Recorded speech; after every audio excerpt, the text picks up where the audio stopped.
আল্লাহ তাআলা কিয়ামতের দিন সাইয়েদনা নূহ আলাইহিস সালামকে বলবেন, নূহ তুমি কি দাওয়াত পৌঁছিয়েছো তোমার উম্মতের কাছে? নূহ আলাইহিস সালাম বলবেন, হ্যাঁ আমি পৌঁছিয়েছি। এবার নূহের উম্মতকে আল্লাহ জিজ্ঞেস করবেন, এই নূহের উম্মতেরা, তোমাদের নবী নূহ কি দাওয়াত পৌঁছিয়েছে? নূহের উম্মত বলবে, না আল্লাহ, আমাদের কাছে কোনো সতর্ককারী আসে নাই, কোনো নবী টবি আসে নাই, কোনো দাওয়াতও আমরা পাই নাই, আপনারাও চিনি নাই, জান্নাতও চিনি নাই, জাহান্নামও চিনি নাই। নূহ আলাইহিস সালাম বিপদে পড়ে যাবেন। তখন আল্লাহ বলবেন, নূহ তুমি বললা পৌঁছিয়েছো, তোমার উম্মত বলে কিছু পায় নাই। নূহ তোমার কি কোনো সাক্ষী আছে? তোমার কথা আর তোমার উম্মতের কথা তো মিলে না। তুমি বললা তুমি আমার নির্দেশনা দাওয়াত পৌঁছে দিয়েছো, কিন্তু তোমার উম্মত বলে পায় নাই।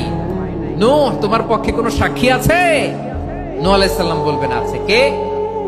উম্মতে মুহাম্মাদী। তখন আমরা বলবো, আল্লাহ, আল্লাহর নবী নূহ আলাইহিস সালাম তিনি আপনি যা যা বলেছেন ঠিক তা তা তার উম্মতের কাছে পৌঁছে দিয়েছে।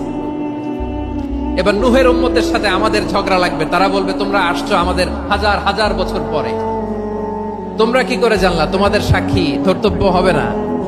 আমরা তখন বলবো, আমাদের কোরআনে তোমাদের নবীর নামে আল্লাহ তাআলা একটা সূরা নাজিল করেছেন, সূরাতে নূহ। আওয়াজ করে পড়েন আল্লাহু আকবার। আমরা বলবো, আমাদের কোরআনে তোমাদের নবীর কথা আল্লাহ আমাদেরকে জানিয়েছেন, দিন রাত এক করে তোমাদের কাছে তিনি দাওয়াত পৌঁছেছেন।